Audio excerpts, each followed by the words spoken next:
Aujourd'hui, on va décortiquer un concept qui est juste fondamental pour toute entreprise qui veut non seulement survivre, mais vraiment prospérer. La veille informationnelle. Pensez-y comme le système nerveux d'une entreprise, ce qui lui permet de s'orienter dans un monde qui, on le sait, bouge absolument tout le temps. On va commencer par une question assez directe. Est-ce qu'une entreprise peut vraiment se permettre de naviguer à l'aveugle? Parce que sans un flux constant d'informations pertinentes, c'est exactement ce qui se passe. On avance dans le brouillard, sans radar, sans boussole. C'est un risque énorme et le pire, c'est que beaucoup le prennent sans même s'en rendre compte. Alors, regardons ça de plus près. Quelles sont les conséquences concrètes, les vrais dangers quand on décide, consciemment ou pas, de ne pas savoir ce qui se passe autour? Et là, franchement, le tableau n'est pas très réjouissant. Sans cette veille, eh bien, les offres d'une entreprise deviennent vite obsolètes. C'est logique. On perd du terrain face à des concurrents qui, eux, sont bien informés. Et le pire du pire, toutes les grandes décisions stratégiques sont prises sur des infos qui ne sont plus à jour. C'est un peu la recette parfaite pour aller droit dans le mur. Ça crée une faille, une vraie vulnérabilité. Mais bon, heureusement, il y a une solution. C'est là qu'intervient la veille informationnelle.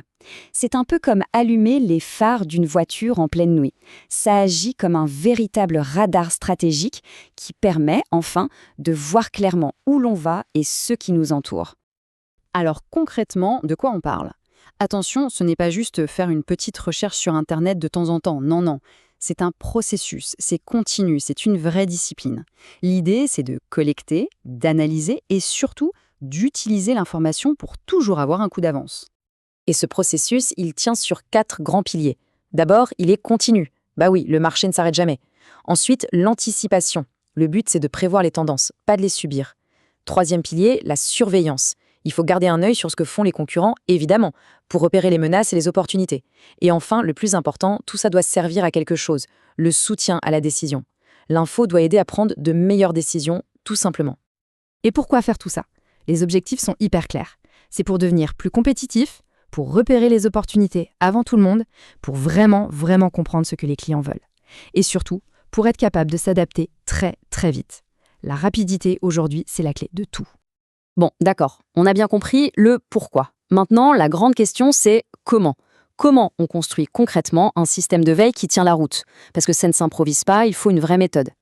La force d'une bonne veille, c'est la diversité de ses sources. Il ne faut surtout pas mettre tous ses œufs dans le même panier.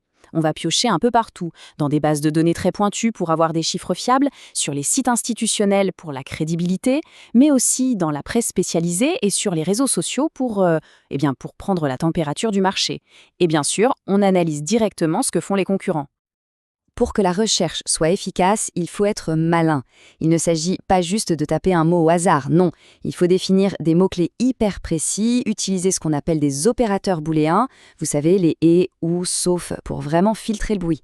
Et puis, on met en place des systèmes d'alerte, comme les flux RSS, pour que l'info vienne à nous en temps réel sans avoir à la chercher. Et la bonne nouvelle, c'est qu'on n'est pas obligé de tout faire à la main. La technologie est là pour aider. On parle de logiciels de veille, d'agents intelligents, d'agrégateurs de contenu. Bref, tout un tas d'outils qui peuvent automatiser une grosse partie de la collecte. Ça rend le processus beaucoup, beaucoup plus gérable et ça fait gagner un temps fou. Alors la question qui se pose, c'est est-ce qu'on doit tout automatiser? Pas forcément. Il y a un équilibre à trouver. La mise à jour manuelle permet d'être super fin, d'aller chercher des données très spécifiques. L'automatisation, elle, garantit la constance et libère du temps. Souvent, la meilleure approche, c'est un bon mélange des deux. Ok, donc on a collecté plein de données. Super. Et maintenant, on en fait quoi? Parce que c'est là que tout se joue. Avoir des données, c'est bien. Les transformer en décisions et en actions concrètes, c'est beaucoup mieux. C'est là que l'intelligence entre en jeu. Le point crucial, il est là. La donnée brute, toute seule, a très peu de valeur. C'est sa transformation en information, puis en connaissance et enfin en action stratégique qui va réellement créer un avantage sur la concurrence. Le parcours est assez logique, en fait. D'abord, la collecte des faits et des chiffres. Ensuite, l'analyse. On cherche à identifier des tendances, par exemple un changement dans le comportement des clients. Et enfin, l'optimisation. À partir de ces infos, on adapte la stratégie, on ajuste une offre. C'est un cercle vertueux. Et quand on applique ce cycle à la concurrence, ça devient un outil surpuissant. C'est un peu comme une partie d'échecs stratégique. On analyse les forces et les faiblesses des rivaux, on essaye d'anticiper leurs prochains coups, on réajuste sa propre stratégie en conséquence, et au final, on renforce sa position sur le marché. C'est un jeu permanent. Finalement, quel est le bénéfice ultime de toute cette démarche? C'est simple, c'est de cesser de subir le marché pour commencer à l'anticiper. Et de cette façon, on peut toujours garder une longueur d'avance. En fait, ça dessine deux futurs possibles, radicalement différents. D'un côté, on a l'entreprise proactive, agile, qui prend des décisions éclairées basées sur des faits. De l'autre, une entreprise vulnérable, toujours en réaction, qui prend le risque de se faire complètement dépasser. Le choix entre les deux chemins semble assez évident, non?